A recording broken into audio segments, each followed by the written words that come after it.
কথাটো সৰু কিন্তু গুৰুত্বপূৰ্ণ।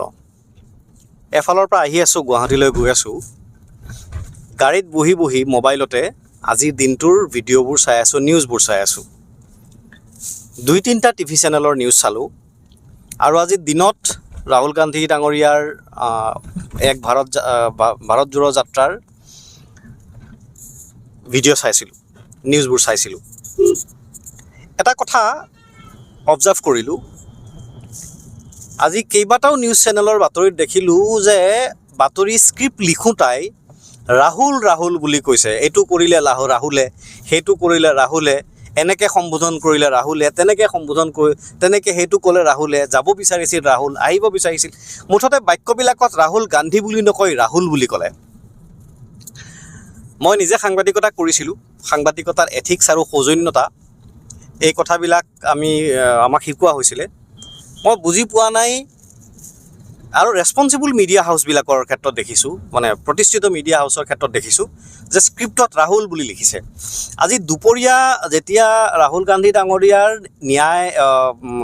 ভাৰত জোড়ো ন্যায় যাত্ৰাৰ বাতৰি তেওঁলোকে দি আছিলে, তেতিয়া মানে ঘটনাস্থলীৰ পৰা সাংবাদিকসকলে যেতিয়া লাইভ বাতৰি দি আছিল, তেতিয়াও বহুতে ৰাহুল আৰু তুচ্ছাৰ্থত ৰাহুল শব্দটো ব্যৱহাৰ কৰা কিবা বাৰু শুনিছোঁ। ভাবিছোঁ যে এইকেইজন যাৰ মই মুখত এনেকৈ শুনিছোঁ তেওঁলোকৰ নতুন ৰিপৰ্টাৰ, নতুন ল'ৰা ছোৱালী, গতিকে বহুত কথা তেওঁলোকে নাজানে, খবৰটো দিব লাগে দিছে, গতিকে এইটো অলপ আৰু একদম ভিৰৰ মাজত হুলস্থুলৰ মাজৰ পৰা বাতৰি দিছে, গতিকে হয়তো কেতিয়াবা মিছ হৈ যায়।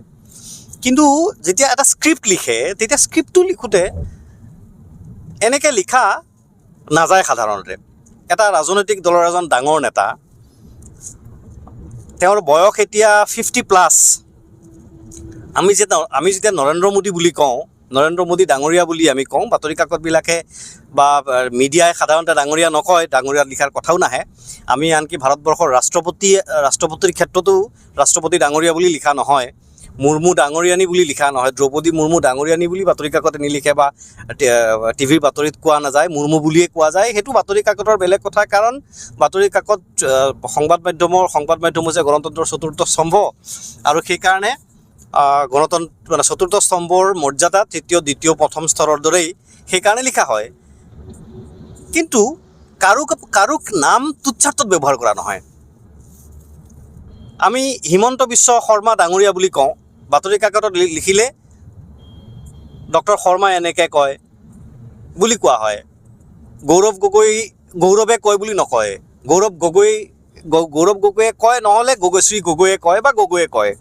লুৰিণজ্যোতি গগৈয়ে কয়, লুৰিণে নকয়, লুৰিণে কয় বুলি কোৱা নহয়, লুৰিণজ্যোতি গগৈয়ে কয় বুলি কোৱা হয়, নহ'লে গগৈয়ে এনেকৈ কয়।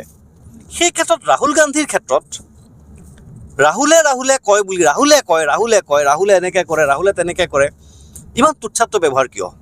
কিন্তু বৰ আচৰিত পালোঁ। সংবাদ মাধ্যমৰ মানুহে কথাটো নোট কৰক।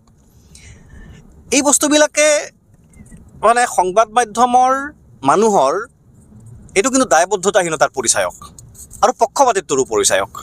মোক বেয়া পাব, বহুত জনা মানুহ দেখুওৱা নিচিনা কথা কোৱা বুলি ভাবিব, কিন্তু মই যদি আপোনালোকক এই কথাবিলাক মনত পেলাই নিদিওঁ, মাননীয় সাংবাদিকসকলক কৈছোঁ, কালিলৈ ৰাহুল গান্ধীও কিবা এটা ডাঙৰ পদত আহিব পাৰে। নৰেন্দ্ৰ মোদী সদায় ভাৰতবৰ্ষৰ প্ৰধানমন্ত্ৰী হৈ থাকিব নোৱাৰে। অমিত শ্বাহ ডাঙৰীয়া সদায় ভাৰতবৰ্ষৰ গৃহমন্ত্ৰী, হিমন্ত বিশ্ব শৰ্মা ডাঙৰীয়া সদায় অসমৰ মুখ্যমন্ত্ৰী হৈ নাথাকে, তেওঁলোকো এদিন যাব। ৰাহুল গান্ধী ডাঙৰীয়া এদিন কোনোবা ক্ষমতালৈ আহিব বা বেলেগ মানুহ আহিব। গতিকে বিৰোধী দলত থাকিল বুলিয়েই মুখ্যমন্ত্ৰীয়ে, প্ৰধানমন্ত্ৰীয়ে কোনোবা এজন ব্যক্তিক তুচ্ছ তাচ্ছিল্য কৰিলেও মুখ্যমন্ত্ৰীয়ে, প্ৰধানমন্ত্ৰীয়ে তুচ্ছ তাচ্ছিল্য কৰে ৰাজনৈতিক কাৰণত। আপোনালোকৰতো ৰাজনৈতিক একো মটিভ নাই, তেতিয়াহ'লে আপোনালোকে ৰাহুল বুলি কিয় কৈ আছে? এইটো ইণ্টেনশ্যনেল নে এইটো পৰিৱেশৰ প্ৰভাৱত হোৱা এটা মানে স্বাভাৱিক এটা ইগন'ৰেঞ্চ নে কি? এইটো সাংবাদিকসকলে, সংবাদ মাধ্যমৰ মানুহে কথাটোত কগনিজেঞ্চ লোৱা দৰকাৰ।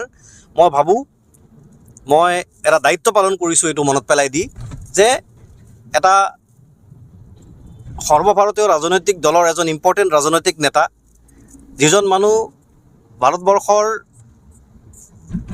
প্ৰধান বিৰোধী দলটোৰ সভাপতি হৈ আছিল আজি অলপ দিন আগলৈকে, যিজন মানুহ এজন নিজে সাংসদ, সেই মানুহজনক এনেকৈ ৰাহুল বুলি নকয়, এনেকৈ তেওঁৰ নাম কাঢ়ি নামাতে।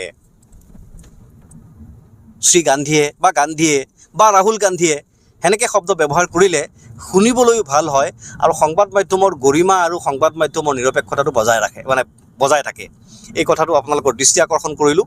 মোক বেয়া নাপাব, মই কেৱল মোৰ চকুত পৰা ভুল এটা আপোনালোকক আঙুলিয়াই দিছোঁ। এইটো মই উচিত বুলি ভাবিছোঁ, কাৰণ সংবাদ মাধ্যমে সকলোৰে ভুল আঙুলিয়াই যেনেকৈ দেখুৱায়, তেনেকৈ সংবাদ মাধ্যমত কিবা ভুল হ'লে একোগৰাকী দায়িত্বশীল নাগৰিক হিচাপে আমাৰো এইটো দায়িত্ব বুলি আমি ভাবোঁ। ধন্যবাদ।